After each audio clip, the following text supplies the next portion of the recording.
Welcome to the Medical Collective, your go-to podcast where medicine meets real life.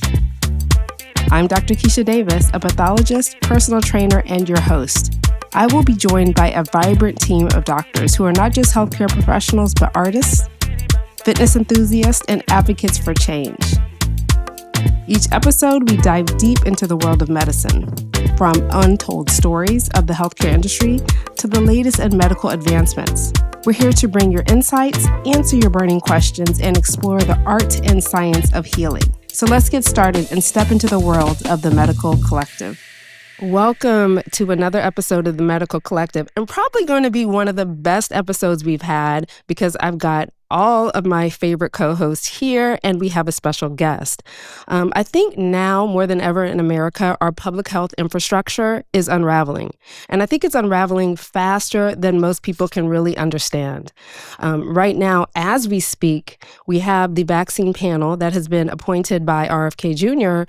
going to really relook at the whole vaccine schedule for our children, including hepatitis B. And we're watching measles cases climb. Moms are worried. I get calls all the time from friends asking questions. Pediatricians are exhausted. We got a couple on the panel. And communities are vulnerable. In the middle of this, I came across the work of Congresswoman Haley Stevens. She specifically is drafting articles of impeachment for RFK Jr., and that really touched me. But when I read her reasons and the depth of her public health concerns she raised, I knew we needed to have her in this conversation. And I want to introduce her before we get started. I have my amazing co-host, Dr. Sharon Smith, obstetrician, gynecologist extraordinaire, Dr. Atoosa Kourosh, who's in public health as well as allergy immunology for pediatrics and does many other things. And then we have Dr. Leslie Ann, MD, artist extraordinaire and internal medicine pediatrician too, among many other things. Yeah. But let me introduce you guys a little bit to Dr. I'm giving you a doctorate to Rep Haley Stevens. Our guest today is a Michigan leader. I have been to Michigan before. I actually liked it when we went, right, for the DNC, actually for the conversation with our VP at the time. She is a leader for a strong stance on protecting public health, which is near and dear to all of us. She defends science. She holds political figures accountable for misinformation that harms communities. Congresswoman Stevens has built her career advocating for workers, strengthening American manufacturing, and championing access to affordable, evidence-based healthcare. She has been outspoken about the dangers of medical disinformation, which we know about, particularly when it endangers vulnerable populations or undermines trust in the healthcare system. In that spirit, Representative Stevens recently announced that she is drafting the Articles of Impeachment against RFK Jr., citing his repeated spread of false and dangerous claims about vaccines, public health, and the threat that such disinformation poses to the well-being of Americans. And her broader healthcare initiatives that I recently found out about include lowering costs, expanding access to healthcare, strengthening mental health resources, including recognizing the mental health for physicians, protecting reproductive rights, and supporting policies that ensure all families, especially Black and underserved communities, have access to reliable medical information and services. So we are honored to have her today to have this conversation, the urgency of it, and why accountability and public office matters for the future of it. So welcome, Haley Stevens. How are you doing? Thank you. I feel already uplifted being with all of you this evening, joining in this conversation, and also just reflecting on some of the change and the work that I've actually been able to do in Congress. But man, oh man, is this a reminder that this time is also really serious, and it calls for courageous leadership. And that is what's motivating me on behalf of the people of Michigan and the people of this country each and every single day. Yeah, truly. I mean, we're glad you're here finally. For the back end of everything, things do not always happen smoothly, right? But I believe in patience and time, especially with the government shutdown. And finally, you're here. I'm glad to have this conversation. And before we talk about impeachment, I want the listeners to understand what we're seeing. Attempts to dismantle the vaccine schedule. Hepatitis B recommendations are under attack. We've got measles cases rising. We've seen quite a few of those, as well as some other vaccine-preventable illnesses that are resurfacing, falling childhood vaccination rates, and the distress engineered through misinformation pipelines. So my question to you, Congresswoman, in your view, what do Americans need to understand right now about the state of public health and the risk that we're facing? Well, we have a quack in charge of the Health and Human Services Administration. This is someone who should have never gotten confirmed. And yet we're not in some sci-fi novel or fiction book or movie. We are living reality where people do not have access to healthcare. They do not have access to affordable healthcare, but they also are lacking the information that used to be available on the website of the National Institute of Health. There have been cuts to things like pediatric cancer research, that we see the integrity of our scientific enterprise coming under direct threat, not just because of cuts, but because of what is being espoused from the top public health office in this nation. And so, as a lawmaker and as someone who cares deeply about the health and safety of Michiganders, of all Americans, I'm taking this quite seriously in terms of how we should be moving forward and how we should be acting in our policymaking. Great answer. Dr. Leslie, I know that you have a specific, care and concern too, that you wanted to ask, Doctor. Oh, one of the things that Representative Haley Stevens, if I can just address you directly, one of the things that I'm concerned about is the spread of fear over facts. Fear spreads faster than facts, and then we have misinformation. And how do we really put a stopgap on that? How do we counter it from your end?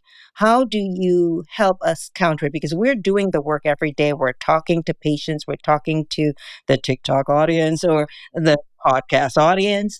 But how can you, as a lawmaker, help us and join hands with us in putting a stop to the fast fear versus facts? And what happened to trusting doctors, trusting science, trusting the process that you all went through to get where you are? I mean, it's a maddening time. And in fact, when I first got to Congress, and this was years ago now, I wrote legislation around protecting scientific integrity, not recognizing over the years how prescient that would become. I mean, it almost, if you really pause to think about it, this feels unfathomable that we're dealing with this level of misinformation. And so we've got to double down on standards. We've got to double down on STEM, science, technology, engineering, and mathematics, education, those types of pathways. This is also about equity. We've got educational equity issues in this country. This is something that I've worked on as a member of the House Science Committee. And we've had some good initiatives. We've had some good success. We've also had, obviously, some roadblocks that have gotten in our way. You think about yourself at the beginning of your career. Would you have felt empowered or enabled to pursue that degree or, that science program or research study that maybe was going to get cut? And that's something that's very mind-numbing right now and frustrating to those in academia. And I am just telling everyone, please hold on. We need you. Hold on. This will change. We can push back, and there are lawmakers like myself who do have your back and who do want to support that next generation and support people who are in this field right now. And so misinformation is a loaded topic. It comes from a lot of different channels. I do work on this in a variety of ways as a member of Congress, also looking at foreign interference. And we've got to have transparency. But my goodness gracious, it shouldn't be this hard in the quarter 21st century to stand up and stand with science. Right. But it seems like, though, that misinformation is a political strategy. It's a political strategy, and I think the public we need to unveil, when we unroof an abscess and squeeze that thing out. Listen, we're doctors here, right? And you squeeze that thing out. We have to start unroofing the abscesses of misinformation in a more, I want to say the word violent way, but they double down on misinformation. We got to double down on facts in a major way. So, and lawmakers, sometimes they have platitudes and they stand there and they say all the right things, but what are we really doing? That's what we want to know. Yeah, and what lies beneath the surface, right? We can't just be about image. And you're so right to kind of go deep on what it takes place with misinformation. And look, I am an elected official. I'm a public servant. I'm a lot of labels. And I'm also someone who runs for office. I'm in that political arena. And I will tell you right now, next year I am putting up my hand in Michigan to run for an open U.S. Senate position. And there is an individual who I can already see I'm going to be running against next year. And he is full of just the rubber stamp of this misinformation. And something I am going to be asking him in those debates and in those sessions that we will have presenting to the people of Michigan, the voters, is would you have voted to confirm RFK Jr.? Because in saying that you want to rubber stamp this administration, are you rubber stamping RFK Jr.'s misinformation? You look at where public opinion is right now, where voters are. Why is this so sideways in terms of people rejecting what RFK Jr. is doing as the Secretary of Health and Human Services? And yet he's still there. He's still in that position. And so that needs to come to light. And I believe in public service. I believe in tried and true policy making.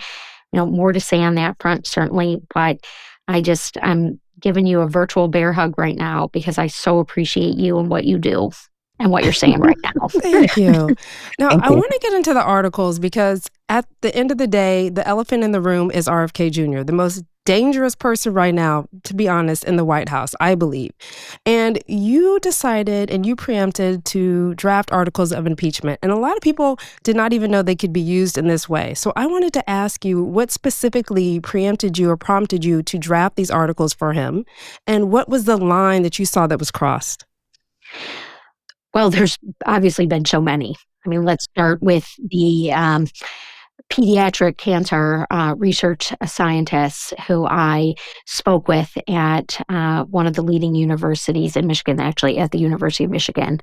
And he said to me that he never thought that his work would come under question or be something that is partisan, that the research going into scientific discovery for cures, for better care is being stopped.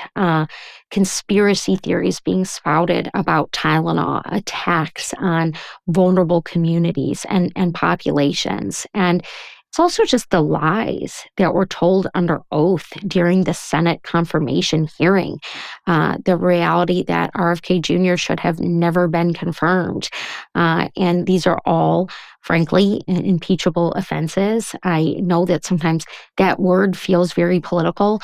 But again, I just want to stress that as a proven lawmaker, as a dedicated lawmaker who's gotten things done under a multitude of administrations, I really feel as though this is a stand-up moment and that we've got to use the powers that we have available to us in the Congress to call this out, to protect people, to protect the health and safety. I don't want to go back to times where we didn't have vaccines. I don't think really anyone in this country wants to. There are people who remember what it was like to be alive before we had the polio vaccine, as an example. We're seeing infant deaths because people aren't taking those vaccines.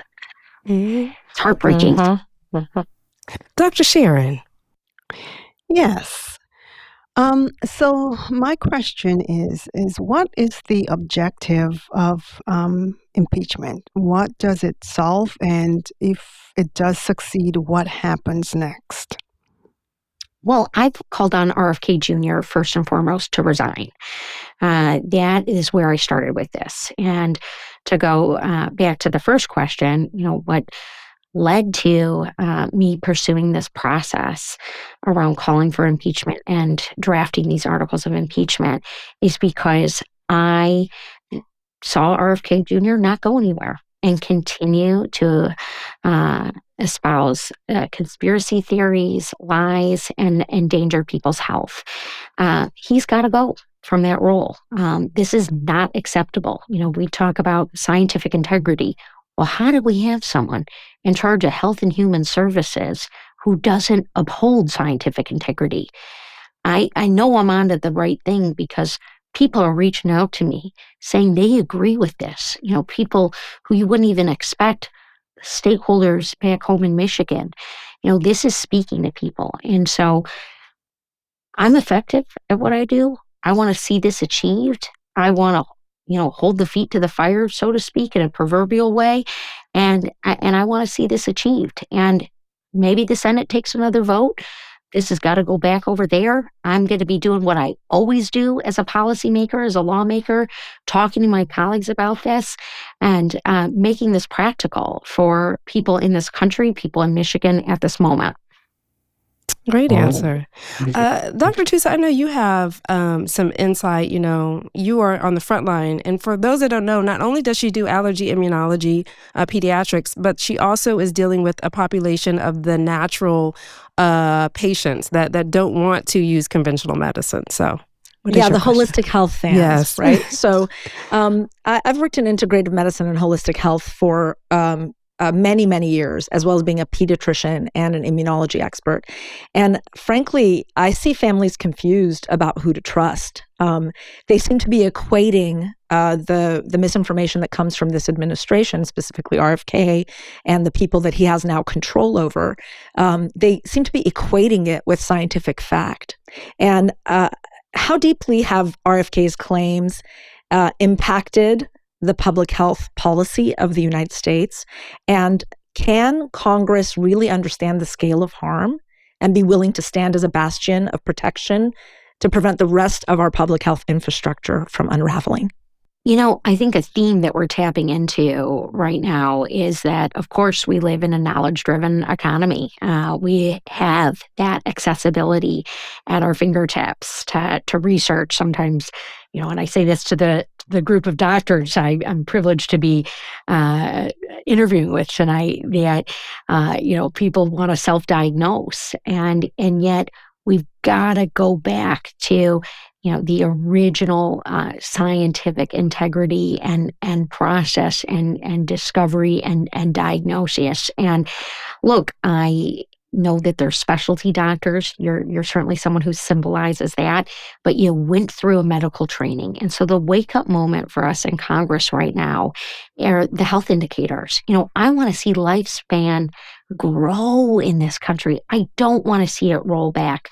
I don't want misinformation to take way and to see people misled. I want to see us get a cure for breast cancer. I want to see us tackle rising cancers, particularly with what we have with colon cancer among young people right now.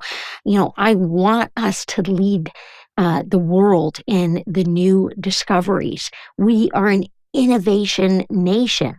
Why are we rolling back on this and going into conspiracy theory? And yeah, there's a lot of data at people's fingertips. You'd mentioned some of those social media channels. Well, that's not a way to do healthcare, right? The way to do healthcare is, in the privacy of medical offices. And, of course, in Michigan, we've got some great schools. We've got Michigan State University, for example. They've got an MD program and a DO program, and they're training doctors in both of those practices and spaces. That's what I want to support. And I want to, by the way, increase those residency slots so we can get more people into the medical profession, more women who look like all of you. Great, right? Go green, go blue, go STEM. But specifically, besides you, Representative Stevens, do you think that the understanding is there in Congress of the level of harm being caused by these misinformation policies that have been put out and the gutting of our public health infrastructure? Do you think they understand that the CDC turning coat and the NIH being dismantled is causing harm? Yeah, and thank you for mentioning what's going on with the vaccine panel as well as the CDC, which means... Yeah, the imposters taking the place of scientists. Yeah. No, thank you for mentioning both of those. And there are some incredible lawmakers who I work alongside. Dr. Kim Schreier, for instance, who's a member of the House Energy and Commerce Committee, who has been holding these overhauls and misinformation campaigns and conspiracy theories to account. Congresswoman Lauren Underwood, who's led some of the incredible healthcare legislation. And, we need more public health officials to run for office as well. I know that my work is so benefited by the stakeholders back home who I get to work with. I am eager to take those cues. This is one of the reasons I helped found the Women in STEM caucus in Congress. So we want to push around equity. And I also want to give your listeners hope. There's a lot more common sense than a lot of times gets covered in the Congress, but we've got a crisis on our hands, and it's up to us to act right now. Great answer. Dr. Leslie, I know you have a question. I do? Oh, my goodness. My question. What is my question? But you mentioned Michigan State. You cannot. She's neglect. a Michigander, by the way. I went to Michigan at age of 17. You cannot forget Wayne State University School of Medicine, which I graduated from, and where U of M recruited all of their, their people, if you will. Let me ask you this: with regards to impeachment, is it a symbolic thing? Is it practical? Is it both?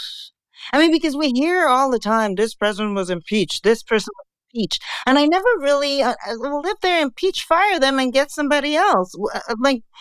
What is the point? And maybe you've answered this question before. Forgive me if I'm, missing the point, but did you cover that? Did you explain that to us yet? So look, you're talking to me. And I am one of truly the most serious and effective lawmakers you can come across in the chamber. Even to the tune, right, there is the Center for Effective Lawmaking that recognized my work in the chamber, particularly in the science space with technology, as well as just general bills passed. And so I'm going about this in the way that I have approached all of my lawmaking. I am bringing up a real topic that has public opinion on its side. I think about doctors in Michigan who've reached out to me since I announced that I was going to be taking this step. I know some of them voted for the current president. They're saying to me, thank you. RFK Jr., as the head of HHS, is driving us crazy because they can't access just even previously publicly available information on the NIH that they used in their practices.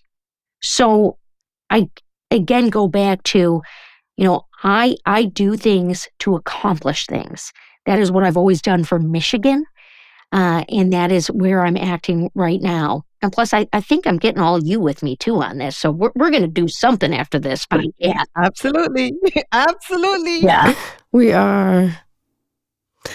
That's great. So there are people that are co-signing it, but you are leading the initiative, correct? Are there people that are co-sponsoring it with you? Yeah.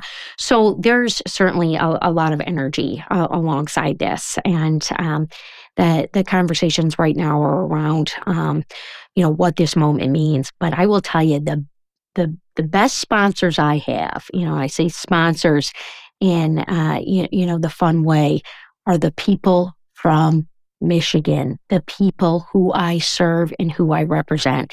And yes, I know that colleagues from all over the country are going to be joining in this effort. I don't want to speak for anyone out of turn, but certainly the level of concern and the realities coming down. And it's interesting going back to you asking me about the one thing. You pick the one thing because it's a different one every day. We're going to probably get several tomorrow in terms of, why this is dangerous and why this is a threat. And, I think about, Dr. Leslie's, time at Wayne State. We've got Oakland University too in Michigan that's got a med school, and we're so proud of what they've been able to accomplish. We want to be, growing those professions, and we want to be supporting the research and the medical practices and getting the best health outcomes from for our country. Great. So just to close this impeachment part, because we have some rapid fire for you, because you're doing so many great things. The next step, he gets impeached. I'm believing it. I'm putting it into the universe. What would be the next plan of action after that? Well, we're going to see the funding come back. That's what we want.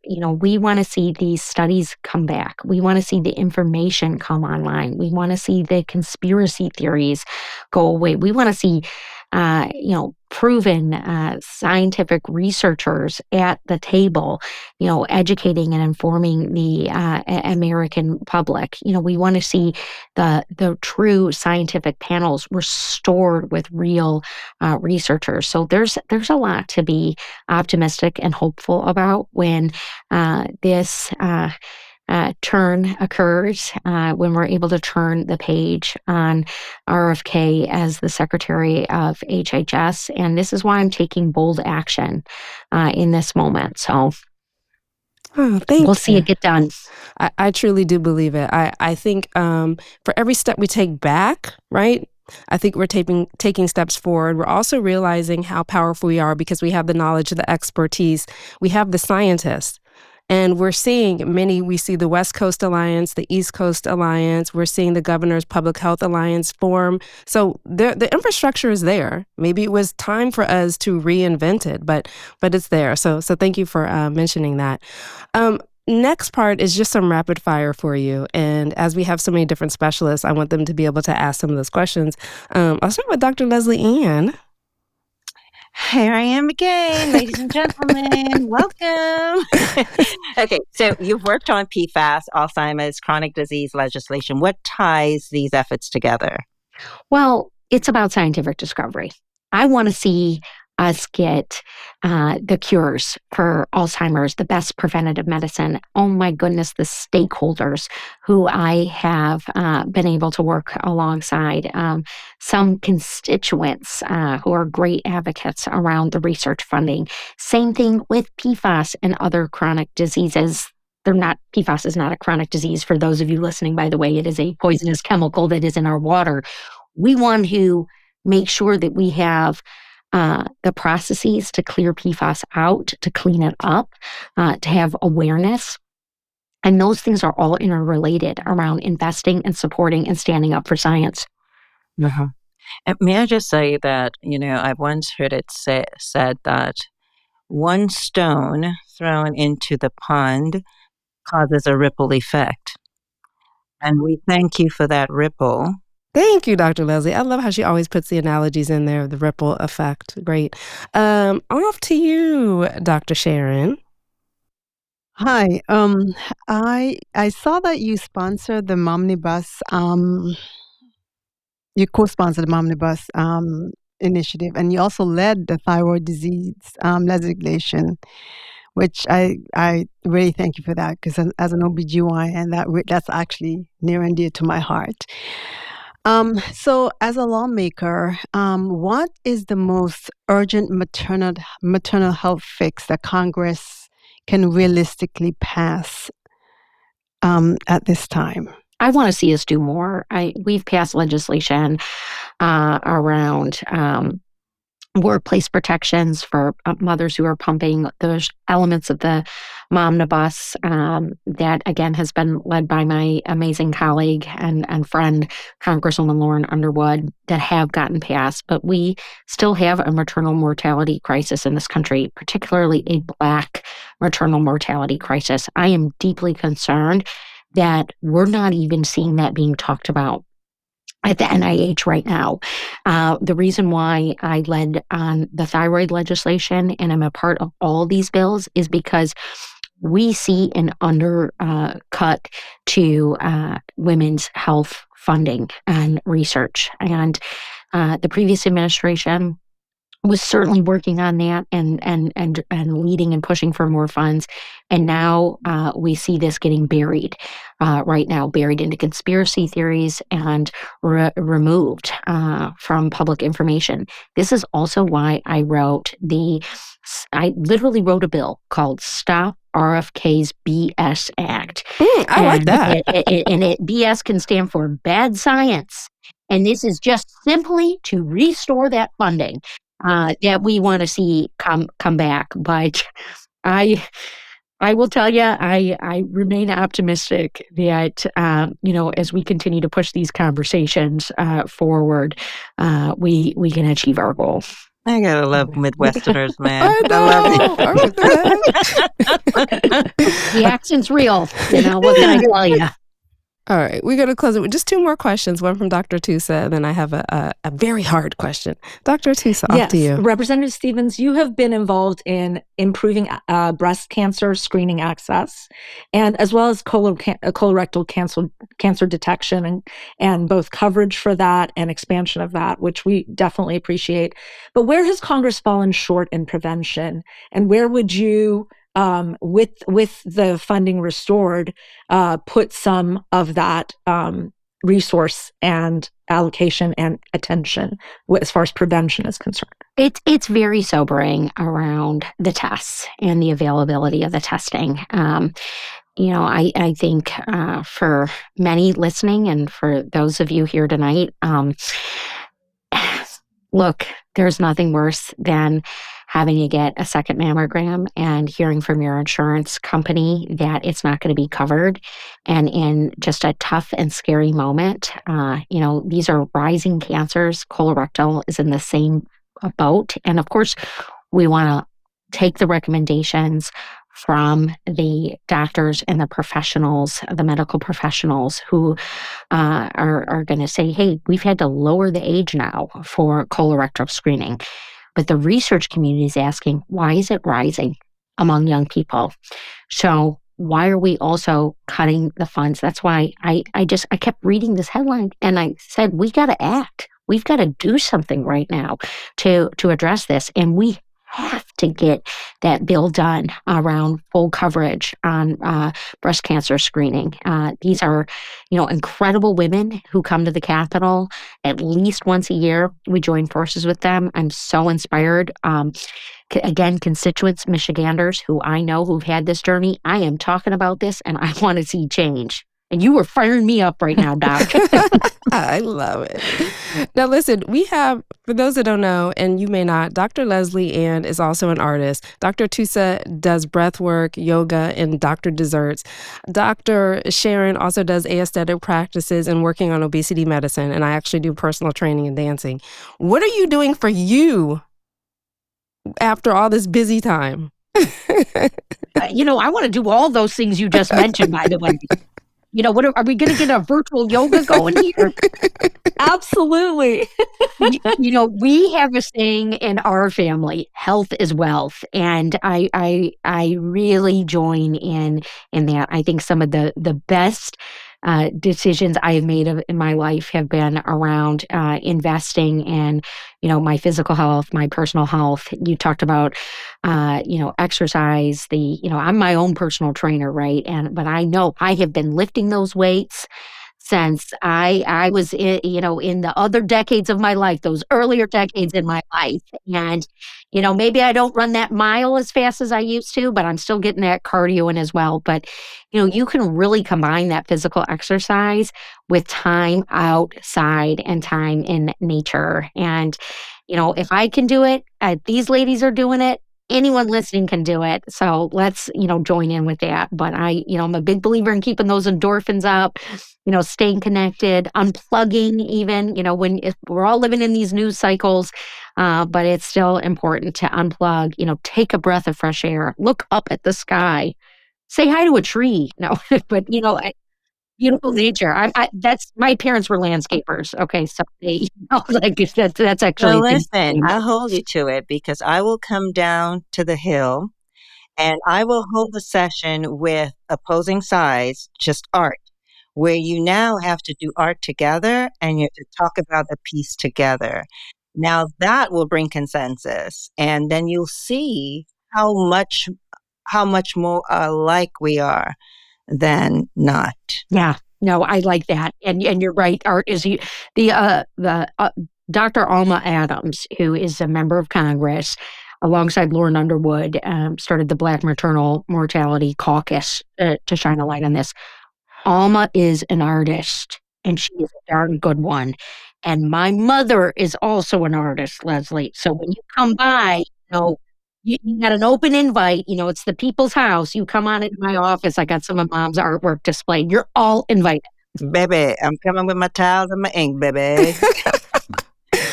Well, listen, this has been a great conversation. I think we've learned, and I think what you said, Dr. Leslie, is we're all more alike than different.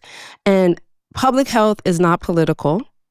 And Representative Haley Stevens is proving that, and she's doing the work. So I appreciate you for coming. If you all do not know, we will put information about what Congresswoman Haley Stevens is doing in the show notes. And hopefully we'll see you again. Seriously, I think this is the beginning of a blooming friendship and work relationship. And I thank you so much for coming. Any final thoughts? Anything you want to take the audience to take away? You know what? Let's continue to be optimistic and hopeful. Let's continue to push for these conversations and continue to plug into this great podcast, by the way, because these docs, these gals, they've got it going on. Thank you so much, Dr. D. I really appreciate you. Thank you so much. All right, you guys. Thank you. Yes. Next time, tune in for next time for another episode of The Medical Collective. Thank you all for supporting this podcast. Thank you for tuning in to The Medical Collective. We hope today's episode has left you with valuable insights and a new perspective on healthcare. Don't forget, follow us on social media for more updates and behind-the-scenes content. I'm Dr. Keisha Davis, and it's been a pleasure to share this time with you. Stay healthy, stay informed, and we'll see you in the next episode, where medicine continues to meet real life.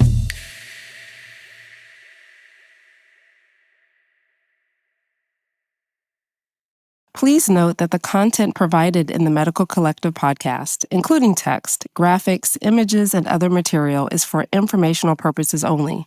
The content is not intended to be a substitute for professional medical advice, diagnosis, or treatment.